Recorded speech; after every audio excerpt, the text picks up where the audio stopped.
She had no idea the trembling woman she pulled from the blizzard would reveal a secret that had been protecting her family for 20 years. Keisha Williams gripped the steering wheel as her old Honda fought through the worst snowstorm Chicago had seen in decades. She was already running late for her evening cleaning shift, the one that paid $18 an hour instead of her usual $12. Tonight's overtime meant the difference between buying her daughter's fever medicine and keeping the lights on. Through the chaos, a figure caught her eye. An elderly white woman with a white cane had collapsed against a bus stop, clutching wilted flowers to her chest. Her expensive coat was soaked through, offering no protection against the brutal cold. Keisha's heart sank. Stop to help, and she'd lose the $144 her family desperately needed. Drive past, and this woman might not survive the night. What Keisha didn't know was that this 5-minute decision would unlock the mystery of every lucky break her family had ever received and reveal the connection that would change everything. But first, let's understand why this single mother was willing to risk everything to help a stranger, and the mysterious good fortune she never questioned. Keisha's alarm screamed at 5:30 a.m. in her cramped Southside apartment.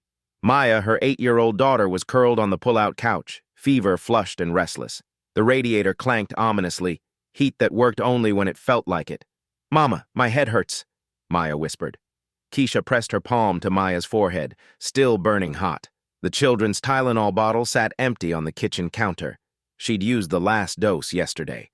3 jobs. That's what it took to barely survive in Chicago. Days at Mercy General as a nurse's aide, $14 an hour.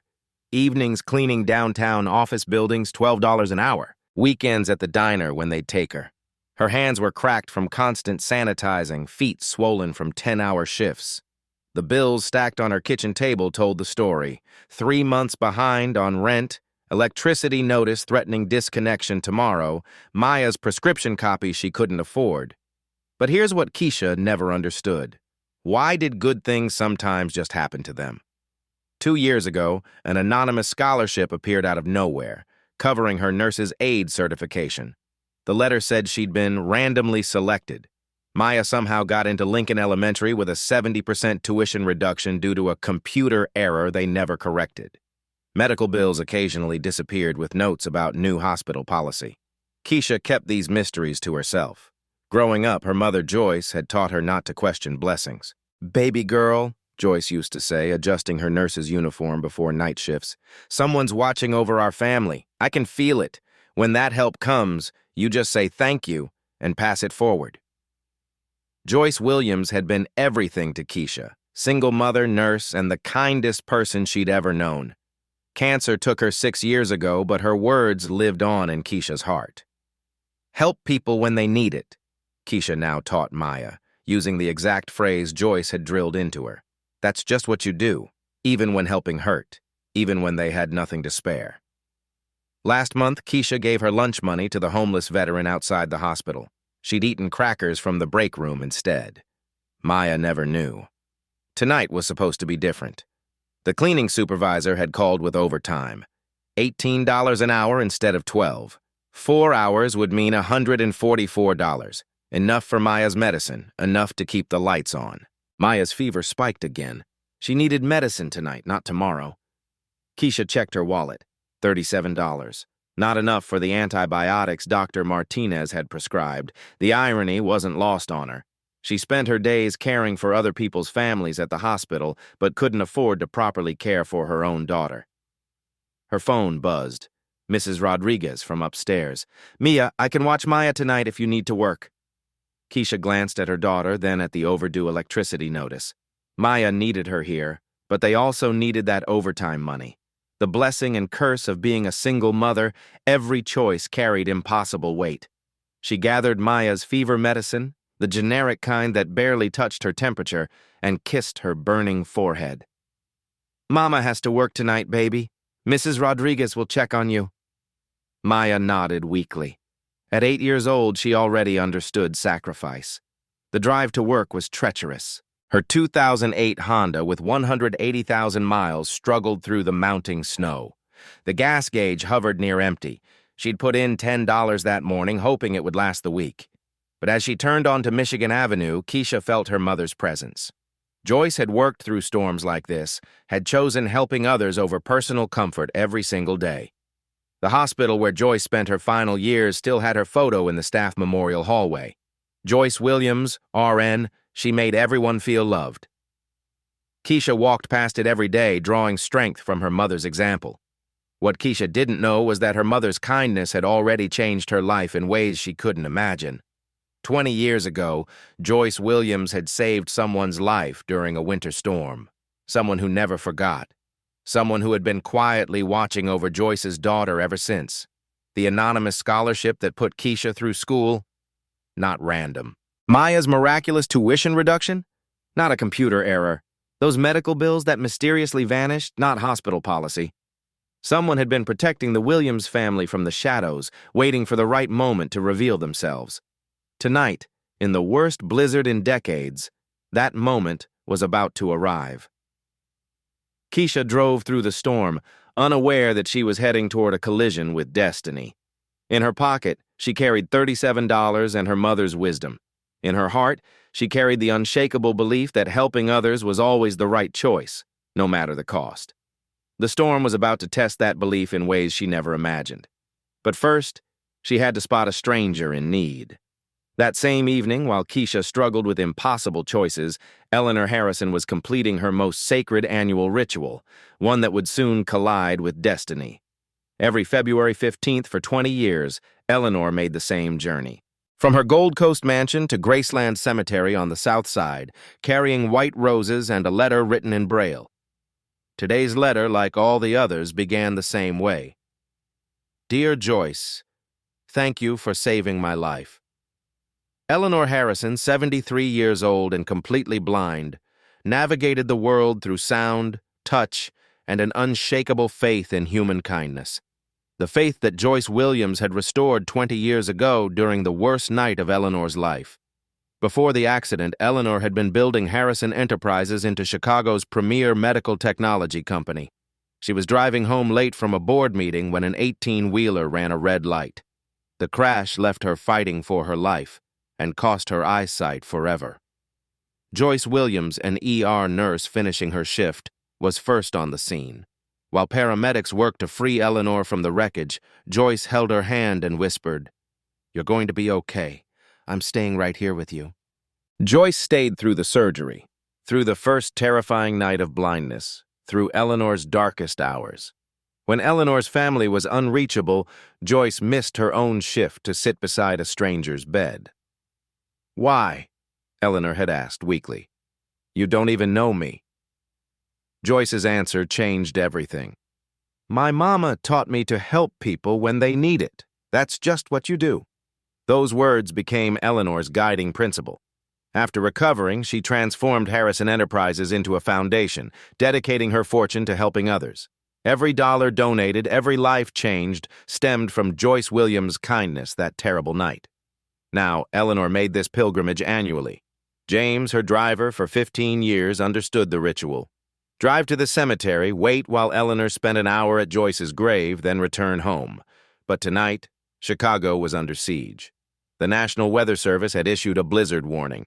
Winds at 45 miles per hour, visibility near zero. James hesitated outside Eleanor's mansion. "Mrs. Harrison, perhaps we should wait until tomorrow." "No." Eleanor's voice was firm. 20 years, James. I've never missed a year." The drive took twice as long as usual.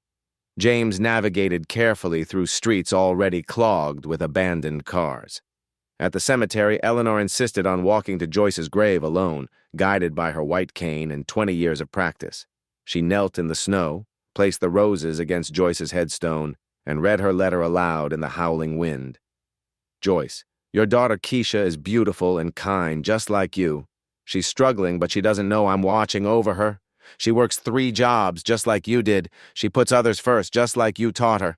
I see you in everything she does." Eleanor had been following Keisha's life from a distance. The anonymous scholarships, the tuition assistance, the medical bills quietly paid. All of it was Eleanor's way of honoring Joyce's memory. "I wish I could tell Keisha about us," Eleanor whispered to the stone. But how do you explain to someone that their mother's kindness saved a stranger who became their guardian angel? The wind picked up, cutting through Eleanor's expensive coat. She should have listened to James about the weather. Standing to leave, Eleanor heard James calling from the car, but the wind scattered his words. She followed the sound but got turned around in the whipping snow. Her cane tapped frantically, searching for the familiar path. 20 minutes passed, then 30. Eleanor's hands were numb, her coat soaked through. She'd somehow wandered beyond the cemetery gates.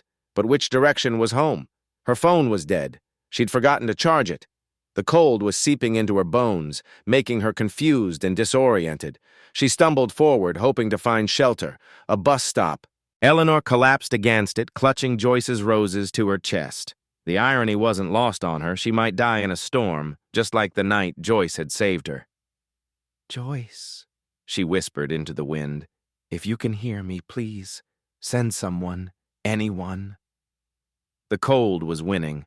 Eleanor felt herself fading, just like 20 years ago. But this time, there was no Joyce Williams to save her. Or was there? Through the storm, headlights cut through the darkness. A car was approaching, moving slowly through the treacherous conditions. Eleanor tried to call out, but her voice was lost in the wind. She could only hope the driver would see her. Inside that car, Keisha Williams was making the same drive her mother had made thousands of times, rushing to help others, putting service before self, carrying forward a legacy she didn't even know existed. The daughter was about to save the woman her mother had saved 20 years before. But Keisha had no idea that stopping would unlock the secret that had shaped her entire life. In that moment, as destiny held its breath, the daughter of Joyce Williams was about to save the woman her mother had rescued 20 years before. Without knowing, their lives were already intertwined. Keisha's headlights swept across the bus stop. Something moved in the shadows. She slowed down. Through the windshield, she saw an elderly woman collapsed against the shelter, a white cane fallen beside her, flowers scattered in the snow. Maya's fever, the overtime money, the electricity bill, none of it mattered. Keisha pulled over, hazard lights flashing. "Ma'am?" She rushed through the knee-deep snow. "Can you hear me?" The woman was conscious, but shivering violently. Her lips were blue, skin pale as the snow around her. Hypothermia, Keisha recognized the signs from her hospital training. I'm lost," the woman whispered. Her eyes were clouded white, completely blind. "I was visiting someone at the cemetery. My driver, I can't find it." "Don't worry, I'm a nurse's aide. I'm going to help you." Without hesitation, Keisha slipped her arms under the woman's shoulders. The stranger was lighter than expected, fragile like a bird. Her expensive coat was designer quality, but useless against Chicago's fury. "What's your name?" Keisha asked, helping her toward the car. Eleanor Harrison." The name meant nothing to Keisha. She focused on getting Eleanor warm, cranking the heater to maximum, wrapping her own jacket around the shivering woman. "Eleanor, I need you to stay awake, okay? Talk to me." As they drove toward Mercy General, Eleanor studied Keisha's voice, something familiar, something that stirred memories she'd carried for 20 years. "You said you're a nurse?" "Nurse's aide. I work at the hospital we're going to." Eleanor's heart quickened. What's your name?" "Keisha Williams." "Williams." Eleanor gripped the door handle. Could it be? "Your mother, was she—" "A nurse, yes. She died 6 years ago." Keisha's voice softened with grief. "Cancer." Eleanor felt the world tilt. Joyce Williams' daughter. After all these years of watching from afar, here was Keisha, saving her life just as Joyce had done. "I'm sorry for your loss," Eleanor managed, her voice thick with emotion Keisha couldn't understand. At the hospital, Keisha didn't just drop Eleanor off. She stayed through triage, translated medical terms, and held her hand during the examination. "Mild hypothermia," Dr. Carter confirmed. 30 more minutes in that storm could have been fatal. Good thing you found her when you did. Eleanor squeezed Keisha's hand. "Thank you. You saved my life." Anyone would have done the same. Those words. Eleanor's breath caught. Exactly what Joyce had said 20 years ago, in this same hospital when Eleanor had thanked her for staying through the night. The same phrase. The same selfless spirit. Mother and daughter separated by decades but united in kindness. "No," Eleanor said softly. "Not everyone would have stopped. Not in weather like this. Not when you clearly had somewhere important to be." Keisha's phone buzzed. A text from her supervisor. "Where are you? We're starting an overtime shift without you." Her heart sank. The $144, Maya's medicine, the electricity bill, all of it slipped away. Eleanor noticed Keisha's expression. "That was important, wasn't it? Where are you going?" "It doesn't matter. You needed help." "It does matter. Please let me—" "No money, really." Keisha's voice was firm but kind. "My mother taught me to help people when they need it. That's just what you do." Eleanor's world stopped. Word for word. The exact phrase Joyce had spoken 20 years ago. A black sedan pulled up outside. James, Eleanor's driver, finally tracking them down through the hospital's GPS system. "Mrs. Harrison!" James rushed in, snow-covered and apologetic. "I'm so sorry, the car got stuck and I lost signal on your phone." Mrs. Harrison. Keisha noticed James's formal deference, but thought nothing of it. Rich people often had drivers. "It's okay, James. This angel found me." Eleanor turned to Keisha. "I don't know how to thank you properly." "You don't need to. I'm just glad you're safe." Eleanor studied Keisha's face. The same kind eyes as Joyce, the same gentle manner. She wanted to reveal everything right then, but this wasn't the place. This moment was too precious, too sacred to rush. Could I have your number? I'd like to send flowers, or make a donation to the hospital in your name." Keisha hesitated. "That's really not necessary. Please, it would mean everything to me." Something in Eleanor's voice made Keisha relent. She wrote her number on a hospital slip. As James helped Eleanor toward the exit, she turned back. "Keisha? Yes? Your mother raised an extraordinary daughter. I hope you know that." Before Keisha could ask how Eleanor knew anything about Joyce, they were gone into the storm. Driving home through the empty streets, Keisha's phone showed 3 missed calls from her supervisor. The overtime shift was over. The money was gone. But Maya's fever had broken when Keisha walked through the door. "Mama!" Maya sat up on the couch, eyes clearer than they'd been in days. "I feel better," Mrs. Rodriguez smiled from the kitchen. "She turned around about an hour ago. Fever just disappeared, like magic." Keisha hugged her daughter, breathing in the scent of her hair. Maybe losing the overtime money didn't matter. Maya was okay. That was enough. She tucked Maya into bed and noticed Joyce's photo on the nightstand, the same kind eyes Eleanor had commented on. "What would you think about tonight, Mama?" Keisha whispered to the picture. "Was I right to stop?" In the quiet apartment, she could almost hear Joyce's voice. "Baby girl, kindness is never wrong. You'll see."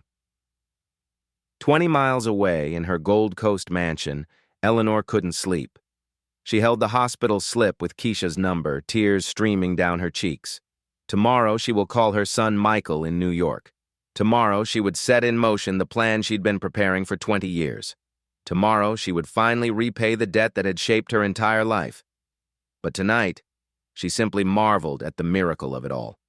Joyce Williams had raised her daughter exactly right, and now Eleanor finally had the chance to honor that legacy properly. The storm was ending, and for the Williams family, everything was about to change. What happened next would plant the seed for a revelation that would shatter everything Keisha thought she knew about her family's lucky breaks. Eleanor insisted that James drive Keisha home. "It's the least I can do," she said, though both women knew it was much more than that. The black sedan felt like stepping into another world. Leather seats, heated floors, a partition between driver and passengers. Keisha had never experienced luxury like this. "Where do you live?" Eleanor asked gently. "South Side. You really don't need to—" "Please, I need to know you get home safely."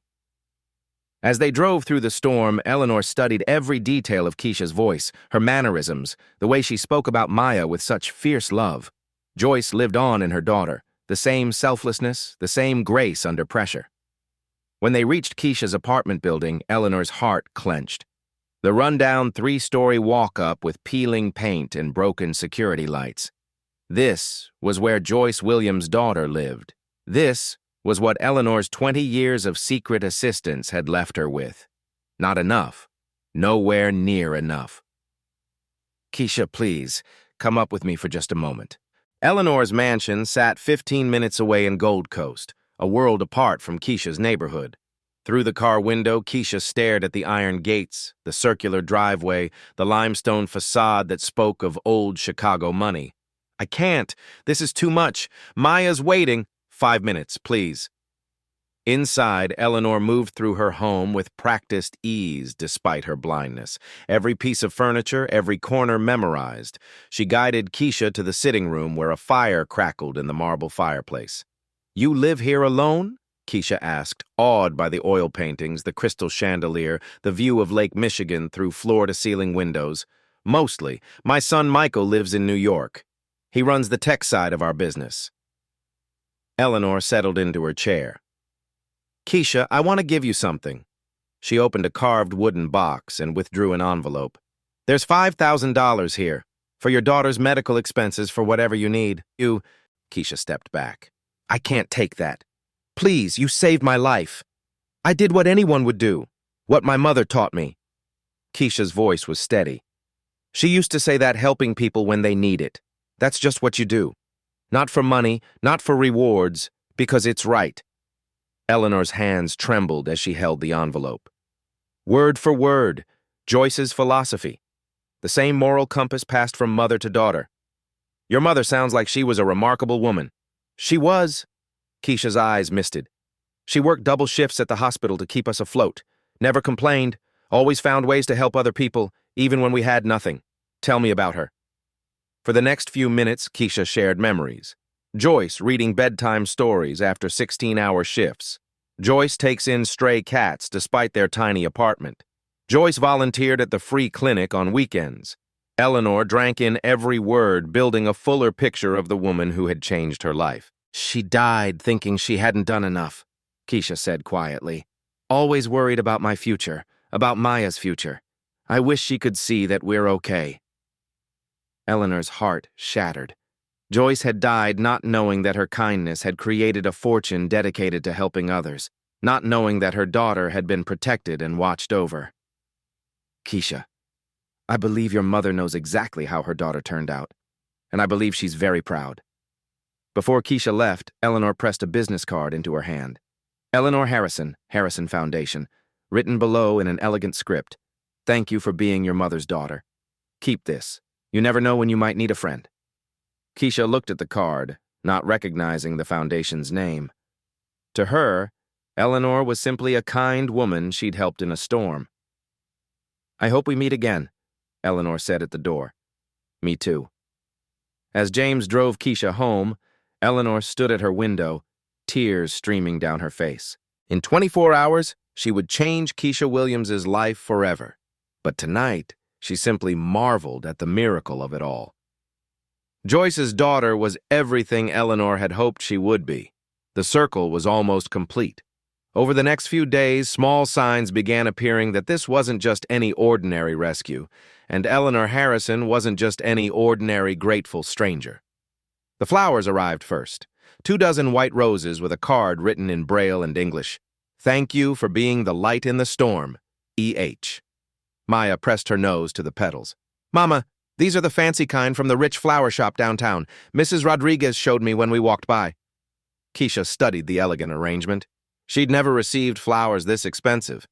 The delivery man had treated them like they were made of gold. That evening, the local news ran a brief segment that caught Keisha's attention. Prominent Chicago philanthropist Eleanor Harrison was rescued from last night's blizzard by a Good Samaritan. Harrison, who heads the city's largest private foundation, was reportedly visiting a grave when the storm struck. Keisha nearly dropped her coffee mug. Eleanor Harrison, Foundation. The same woman she'd helped? She pulled out the business card Eleanor had given her. Harrison Foundation. Her fingers traced the elegant lettering. What kind of foundation? A quick Google search made her head spin. The Harrison Foundation had donated over $500 million to Chicago area causes, medical research, education programs, emergency assistance for families in crisis. The woman Keisha had pulled from a bus stop was worth, she couldn't even process the numbers. Her phone rang. Unknown number. "Miss Williams, this is Margaret from Eleanor Harrison's office." Keisha's heart pounded. "Is she okay?" "Oh, yes, she's wonderful, thanks to you. Mrs. Harrison would like to invite you to lunch tomorrow. She has something she'd like to discuss with you. What kind of something? She'll explain everything when you meet. Would Saturday at noon work? The Peninsula Hotel downtown? Keisha looked around her cramped apartment. The Peninsula Hotel was where celebrities stayed, where business deals worth millions were made. I don't think I belong there. Mrs. Harrison specifically requested you, Miss Williams. She said it was very important. After hanging up, Keisha stared at Eleanor's business card. Why would a billionaire philanthropist want to have lunch with a nurse's aide? What could they possibly have to discuss? That night, she dreamed of her mother. Joyce was standing in a hospital hallway, smiling that knowing smile she used to get when she had a surprise. "Baby girl," dreamed Joyce said. "Sometimes the people we help are more important than we know. Sometimes kindness travels in circles we can't see." Keisha woke up with those words echoing in her mind. Across town, Eleanor sat in her study, speaking quietly into a Braille recorder. Day 2, post-contact. Keisha is everything Joyce was and more. Tomorrow, I tell her the truth. Tomorrow, I finally repay the debt that has defined my life. She paused, touching a framed photo she couldn't see but had memorized through her fingertips. Joyce Williams in her hospital scrubs, smiling. Tomorrow, Joyce, your daughter learned she was never alone. What Keisha discovered at that lunch would shatter everything she thought she knew about kindness, destiny, and the mysterious good fortune that had followed her family for 20 years. But the lunch never happened. Saturday morning, as Keisha stood in front of her closet trying to find something appropriate for the Peninsula Hotel, Maya called from the kitchen. "Mama, there's fancy cars outside." Keisha looked out the window and froze. 3 black Mercedes sedans were parked in front of her building. Men in dark suits stood beside them, and she could see Eleanor Harrison being helped from the middle car. But Eleanor wasn't alone. A tall man in an expensive navy coat emerged from the lead vehicle. Mid-40s, confident stride, the kind of presence that commanded attention. Even from 3 floors up, Keisha could tell he was someone important. Her doorbell rang. Heart pounding, Keisha buzzed them up. She could hear Mrs. Rodriguez opening her door down the hall, probably wondering what kind of movie was being filmed in their building. The knock came softly, respectfully. Keisha opened the door to find Eleanor standing beside the most well-dressed man she'd ever seen in person. His smile was warm, but his eyes were intense, studying her face like he was solving a puzzle. "Keisha," Eleanor said, her voice thick with emotion. "I hope you don't mind us coming here. There's something I need to tell you, something I should have told you 48 hours ago. This is my son, Michael Harrison." Michael stepped forward, extending his hand. "Miss Williams, my mother has told me everything about the other night. I wanted to thank you personally." His handshake was firm, genuine. But there was something else in his expression. Recognition? Sadness? "Please," Keisha managed. "Come in." As they settled in her small living room, Maya peeked around the corner, eyes wide at their elegant visitors. "Maya, baby, say hello to Mrs. Harrison and Mr. Harrison." Maya approached shyly. Eleanor's face lit up as she heard the little girl's footsteps. "Hello, Maya. Your mama saved my life. Did you know that?" Maya nodded solemnly. "Mama says helping people is just what you do." Eleanor's breath caught. "Yes, that's exactly right." Michael leaned forward, his voice gentle. "Maya, did your grandmother ever tell your mom stories about her work at the hospital?" Keisha frowned. How did this stranger know about her mother? "Mr. Harrison, I'm not sure what—" "Please," Eleanor interrupted, reaching for Keisha's hand. "Let me tell you a story. 20 years ago, I was driving home from a board meeting. It was February 15th, 1994. A truck ran a red light and nearly killed me." Keisha listened, confused about why Eleanor was sharing this. "I was trapped in my car, bleeding, terrified. The first person to reach me was a nurse finishing her shift at Mercy General. She held my hand, stayed with me through surgery, sat by my bed all night when my family couldn't be reached." Eleanor's voice broke. "That nurse saved my life. And when I tried to thank her, tried to give her money, she said the same thing Maya just said. The same thing you said 2 nights ago." Keisha's world began to tilt. "Her name was Joyce Williams." The words hit Keisha like a physical blow. That was, my mother saved you? 20 years ago, your mother changed my life forever. She taught me that kindness is the only thing that matters. Everything I've done since then, every dollar donated, every life changed, it all started with Joyce Williams holding my hand in the dark. Keisha could barely breathe. You knew my mother? Michael spoke quietly. Miss Williams, my mother has been looking for Joyce's family ever since that night. She wanted to thank her properly, to honor what she'd done. But I found out too late, Eleanor continued, tears streaming. Joyce died before I could tell her how much she meant to me, before I could tell her that her kindness created a foundation that has helped thousands of people. But I could still watch over her daughter. The room went silent except for Maya's quiet breathing. Every scholarship you've received, Eleanor said softly. Every time Maya's school fees were mysteriously reduced, every medical bill that disappeared, that wasn't luck, Keisha. That was me, trying to take care of Joyce Williams's daughter the way she took care of me. Keisha stared at her, the impossible truth crashing over her in waves. You've been helping us all these years? For 20 years I've been your guardian angel from a distance, just like your mother was mine. Michael pulled out a folder. We have photos, Keisha. Pictures of you graduating, Maya's first day of school, your mother's memorial service. My mother has been watching your family with love and pride for 2 decades. Why didn't you tell me sooner? Eleanor's smile was sad and beautiful. How do you walk up to someone and say, your mother saved my life, so I've been secretly supporting your family. I was waiting for the right moment, for a sign. And then Tuesday night happened, Michael added. You saved her life just like your mother did. Same storm, same kindness, same beautiful heart. It was like Joyce was speaking through you. Keisha looked at Maya, who was listening with wide eyes, then back at Eleanor and Michael. My mother, she really changed your life that much? She changed everything, Eleanor whispered. And now, if you'll let me, I want to change yours. What Eleanor offered next would not only fulfill every dream Joyce Williams had for her daughter, but would ensure that her legacy of kindness would live on forever. Michael opened a leather portfolio and spread documents across Keisha's coffee table. Keisha, we want to establish the Joyce Williams Memorial Foundation, a program specifically designed to train nurses from underserved communities. Eleanor leaned forward, her voice strong with purpose. Your mother believed that healthcare should be accessible to everyone. She worked in communities where people couldn't afford proper medical care. This foundation will train hundreds of nurses to serve those same communities. Keisha stared at the papers, not fully understanding. That's beautiful. But why are you telling me? Because, Michael said with a smile, we want you to run it. The words hung in the air like something from a dream.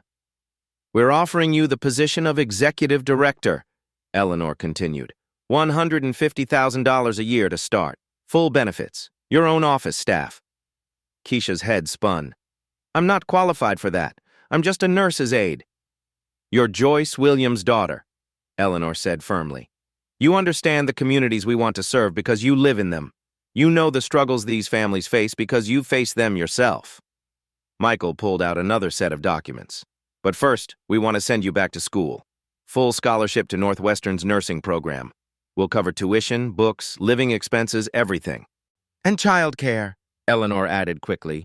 Maya will have the best care while you're in classes.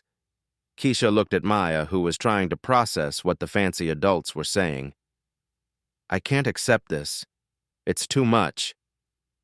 Keisha. Eleanor's voice grew gentle but insistent. Your mother died thinking she hadn't done enough for your future. She worried constantly about how you and Maya would survive without her. Don't you think she deserves to know that her daughter not only survived but thrived? But I barely know you. You know everything you need to know about me, Eleanor interrupted. Your mother taught me the most important lesson of my life. She showed me that one person's kindness can change the world. Now, I want to help you change the world the same way. Michael leaned back, letting his mother speak from her heart. The foundation will start with $50 million, Eleanor continued. We'll partner with hospitals across the Midwest. In 5 years, we could graduate 500 new nurses. In 10 years, 1,000. She paused, reaching for Keisha's hand. But it needs the right person to lead it. Someone who understands what Joyce understood, that healing isn't just about medical training, it's about caring for people's hearts. Maya tugged on Keisha's sleeve. Mama, does this mean we can help other people like Grandma Joyce did? Eleanor's face lit up at Maya's voice. Yes, sweetheart. Your mama would be helping lots of families have better lives. Keisha felt tears building. What if I fail? What if I'm not smart enough? Your mother wasn't born knowing how to save lives, Eleanor said softly. She learned, she grew, she became extraordinary because she cared deeply and never stopped trying to help people. Michael pulled out a photograph. This is from the hospital where you work. It's your employee evaluation from last year. Keisha recognized her supervisor's handwriting. Keisha Williams is beloved by patients and staff alike. Her compassion and dedication are remarkable. She has natural leadership qualities and would excel in any healthcare role. You're already leading, Keisha. You just don't realize it. Eleanor stood up, moving carefully to the window. I'm 73 years old. I won't live forever, but this foundation, your mother's foundation, can live for generations. Long after we're gone, nurses trained in Joyce's spirit will be saving lives. Think about it, Michael added. What would your mother want? For you to spend your life struggling to make ends meet? Or for you to use her example to lift up hundreds of other families? Maya climbed onto Keisha's lap. Mama, I think Grandma Joyce would be happy if you helped other mamas. Keisha looked around her small apartment, at the stack of bills on the kitchen counter, at Maya's outgrown clothes, at the photo of Joyce that watched over them every day. She thought about her mother working double shifts, coming home exhausted but always finding energy to read bedtime stories. Joyce had sacrificed everything so Keisha could have chances she'd never had. What would I actually do, day to day? Eleanor returned to her seat, excitement building in her voice. Design the curriculum with medical schools, interview scholarship candidates, visit the hospitals where our graduates work, travel to communities that need healthcare services. You'd be changing lives, Michael said simply, just like your mother did. Keisha closed her eyes, and for a moment she could hear Joyce's voice. Baby girl, when God opens a door, you walk through it. Don't let fear keep you from your purpose. If I say yes, Keisha said slowly, I have one condition. Eleanor nodded. Anything. We don't just train nurses. We also provide healthcare services directly to communities that can't afford them. Mobile clinics, free screenings, medication assistance, everything my mother believed in. Michael grinned. Deal. And Maya comes first, always. If she needs me, work stops. Of course, Eleanor said. Family is everything. Keisha looked at Maya, then at the photo of Joyce, then at the two people who were offering to change their lives forever. Okay, she whispered. Yes. Eleanor's face crumpled with joy. Joyce would be so proud. As Maya hugged her tight, Keisha realized that her mother's kindness had just come full circle, in the most beautiful way possible. 18 months later, the ripples from one snowy night had become waves of change that transformed countless lives across Chicago and beyond. The Joyce Williams Memorial Foundation occupied an entire floor of a gleaming medical building downtown. Through the floor-to-ceiling windows, Keisha Williams, now executive director, could see Lake Michigan stretching toward the horizon. She still couldn't believe this was her office. Miss Williams? Her assistant Margaret knocked on the door. The Channel 7 news crew is here for your interview. Keisha smoothed her navy blazer, professional attire that Maya had helped pick out. Send them in. The transformation had been extraordinary. In 18 months, the foundation had graduated 127 new nurses from underserved communities, opened mobile health clinics in 12 neighborhoods, provided over $2 million in direct medical assistance, partnered with 15 hospitals across Illinois, but the numbers only told part of the story. Tell us about Maria Santos, the reporter said, cameras rolling. She's one of your first graduates? Keisha smiled. Maria was a single mother working 3 jobs, just like I was. She dreamed of nursing school, but never thought she could afford it. Now she's head of pediatric care at Community General. Maria had sent Keisha a photo last week, her in scrubs, surrounded by the children she cared for, beaming with pride. And David Carter? Former security guard now working in our trauma unit. He tells me every day that this program saved his family's future. The foundation's success had attracted national attention. Time magazine had featured Keisha on their Healthcare Heroes cover. Ellen DeGeneres had invited her on the show. Speaking requests poured in from across the country. But the moment that mattered most came every evening when Keisha picked up Maya from Eleanor's mansion. Maya, now 10, spent her after-school hours with Eleanor, learning Braille, practicing piano, and hearing endless stories about her grandmother, Joyce. The two had formed an unbreakable bond. "Mama!" Maya ran to the car, backpack bouncing. "Miss, Eleanor taught me how to make her famous chocolate chip cookies, and she told me more stories about Grandma Joyce." Eleanor appeared in the doorway, guided by her cane, but moving with confidence and joy. Since Keisha had entered her life, Eleanor seemed 10 years younger. "How was your day, dear?" Eleanor asked as Keisha hugged her goodbye. "We just got approval for the Milwaukee expansion, 50 more students starting this fall." "Joyce would be dancing," Eleanor said, tears in her eyes. "Her daughter is changing the world." The foundation's impact went beyond individual success stories. Entire communities were being transformed. Neighborhoods that had struggled with limited healthcare access now had clinics staffed by Joyce Williams Foundation graduates. Dr. Patricia Williams, no relation, but she'd chosen to keep the foundation's spirit in her name, ran the South Side Mobile Clinic. "These nurses understand our community," she told the local paper. "They're not just treating symptoms, they're healing families." The model was being replicated across the Midwest. Detroit wanted to start a Joyce Williams program. Cleveland had already committed funding. Milwaukee's launch was just the beginning. Michael Harrison had expanded the foundation's tech infrastructure, creating an app that connected patients with affordable care options. He visited Chicago monthly, proud of what his mother and Keisha had built together. "You know what's remarkable?" he told Keisha during a board meeting. "My mother spent 40 years building Harrison Enterprises, but this foundation, your mother's foundation, has given her more joy than all her business success combined." The foundation's annual gala had become Chicago's premier healthcare fundraising event. Last year, they raised $12 million in a single evening. Maya had presented the keynote speech, talking about her grandmother's legacy. "Grandma Joyce believed that helping people was just what you do," 10-year-old Maya had told the ballroom full of Chicago's elite. "She taught my mama, and my mama is teaching lots of other people. That's how love keeps growing. Not a dry eye in the house."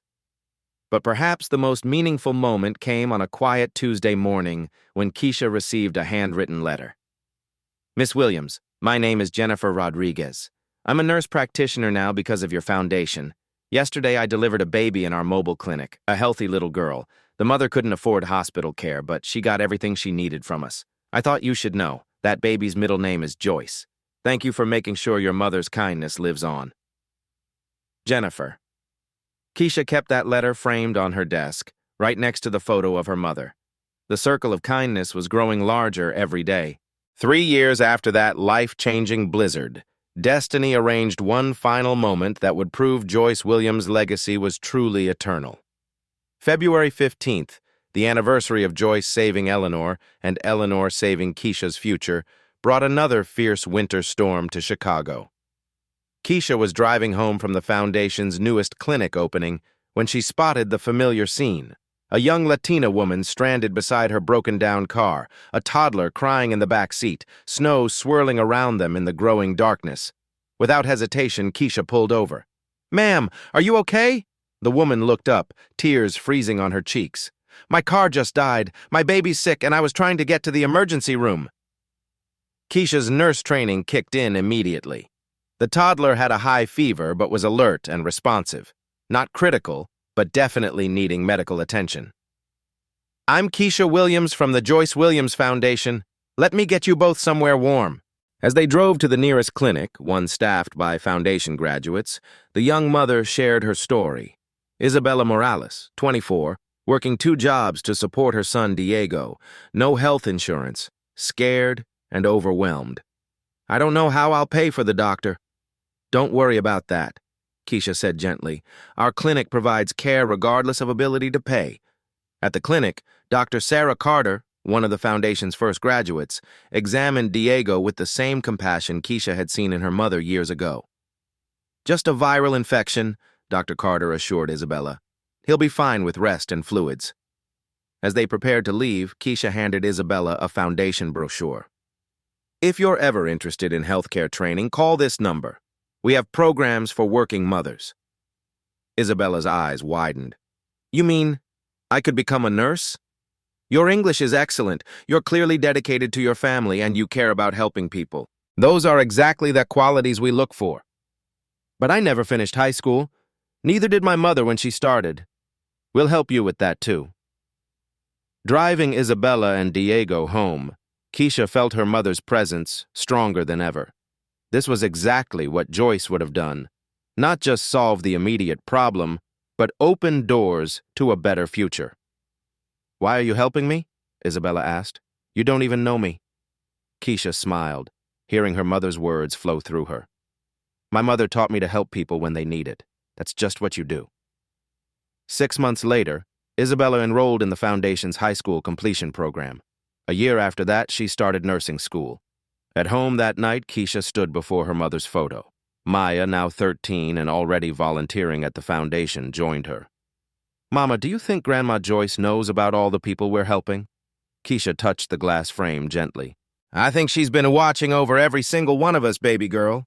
Her kindness just keeps growing and growing." Outside, snow fell softly on Chicago, covering the city in peaceful white, just like the night that started it all. In a world that often feels cold and disconnected, Keisha and Eleanor's story proves that kindness never dies. It multiplies across generations. Joyce Williams saved a stranger 20 years ago. That single act created a foundation that has now trained over 1,000 nurses and provided health care to countless families. But Joyce never knew the magnitude of what her kindness would create. Today, someone around you needs help. Maybe it's holding a door, stopping in a storm, or believing in someone's potential. Your small act of compassion could be someone's turning point. What legacy of kindness will you start today? How will your moment of choosing love over convenience ripple forward into lives you may never meet? If this story touched your heart, share it with someone who needs to believe in human goodness.